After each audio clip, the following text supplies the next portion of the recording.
April Fool's joke have simmered down in the last few years. With the height of an online pranks from the big companies, the individuals began to grow slightly tiresome. However, this did not stop ASUS from announcing an entire handheld PC anyway. Although we've seen various Steam Deck alternatives, the ASUS Ally seems uniquely positioned to challenge Valve's handheld. I know most of you out there have probably heard the magnificent ASUS Ally, but I can assure you that you might not know all of them about that device. Now that the Steam Deck is out and out performing well, and as well, not all that well, I'll be taking the Steam Deck to go head-to-head with the ASUS Ally. Coming from a major brand with decades of experience in gaming laptops, it could provide some stiff competition.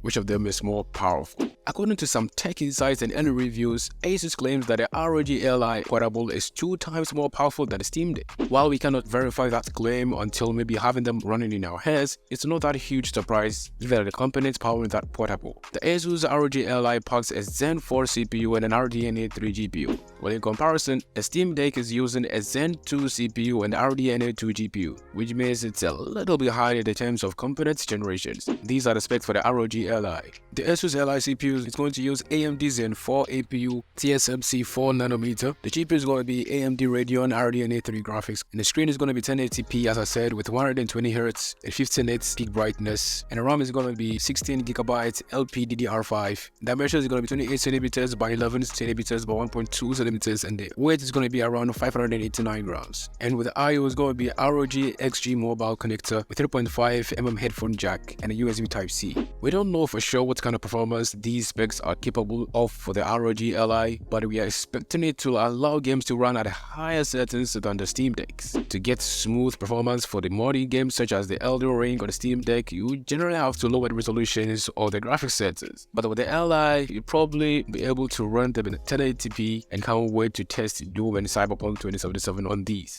Apart from that, it will come with an upgradable M.2 SSD port and an expansion drive in form of a micro SD card reader. It supposedly can also be docked and linked up with the ASUS ROG XG external GPU device, which would multiply its gaming power, but also make it not portable anymore if you know that.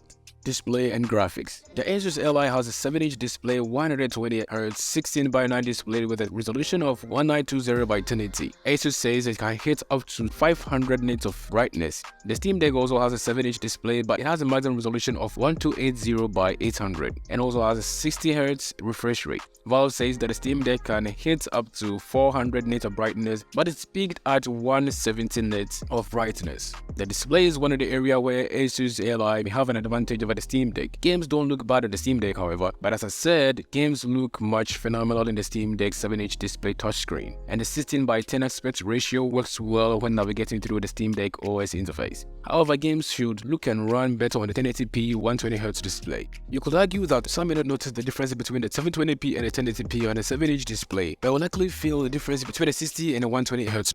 Again, we need to go hands-on with the ASUS Ally to see if its display delivers a better visual gaming experience. But at least on the paper, ASUS machine seems to have the edge. However, a high resolution and a faster refresh rate could negatively impact battery's life. There is also a performance concern. Although the Steam Deck has a lower resolution, that means games are able to run much easier on the hardware. With higher resolution, the ASUS Ally has to provide much more power to hit the same frame rate as a native resolution. Battery life. The ASUS Ally uses the same ROG intelligent cooling technology utilized by the ASUS laptops.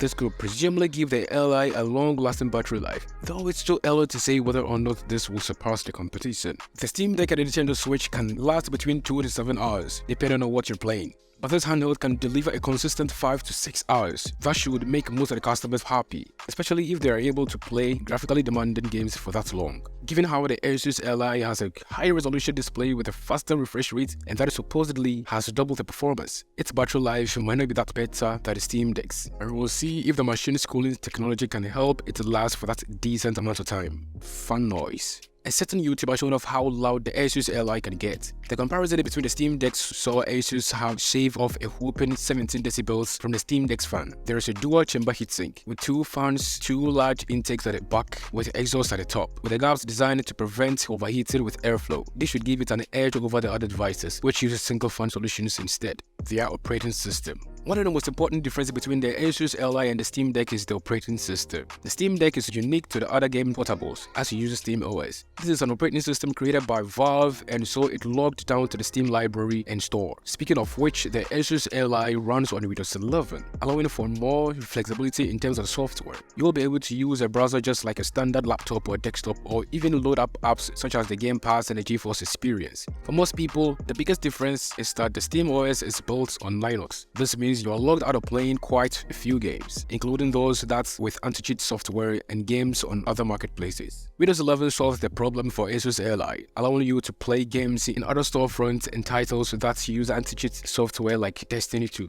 ASUS has also created a custom version of its own Armory Crate app, which should load up by default, allowing you to boot up games and alter settings easily. Specs. These are few scarce details on what the ASUS ROG Ally could be powered by. Here are the comparison of the specs of the ASUS Ally and the Steam Deck. As we can see from the specs, the ASUS Ally is having its GPU in the RDNA 3, while the Steam Deck is RDNA 2 with 8 core units, and the ASUS ROG is 12 core units. Both of them are having the same amount of RAM, and also the displays are having the same thing, but the resolution for the ASUS ROG, as I said earlier, is 1920 by 1080p, and with that of the Steam Deck is 1280 by 800.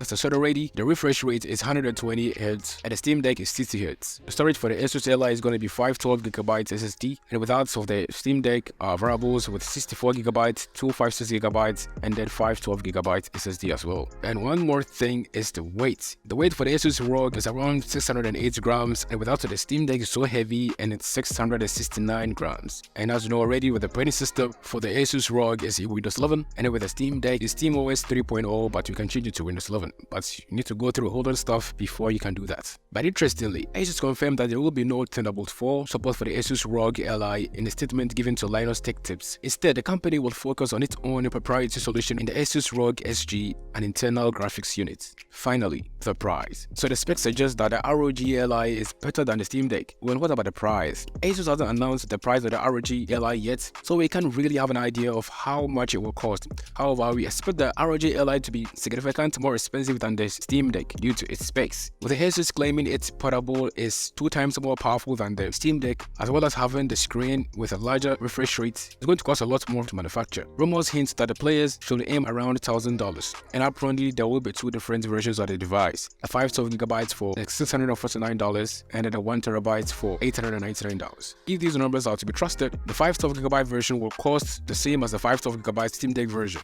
So in conclusion, and also with the winner, comparing the ASUS ROG Ally against the Steam Deck is very tricky, since we've yet to test the ASUS Handheld for myself. But given what we know, it has a lot going for it. Not only does it look stylish, but the specs should give it an edge over the Steam Deck. With the right price and with a long battery life, it could be the winner. Though there is no shortage of systems vying for the Steam Deck spot, but the ASUS Ally is worth keeping an eye on. After all, it's manufactured by the ASUS, which knows a thing or two about a high-end game. That experience could be enough to give us an exceptional handheld. I made a comparison video about the PlayStation, the Xbox, and the PC. You can go watch it right here. Thanks for watching. See you next time. Bye for now.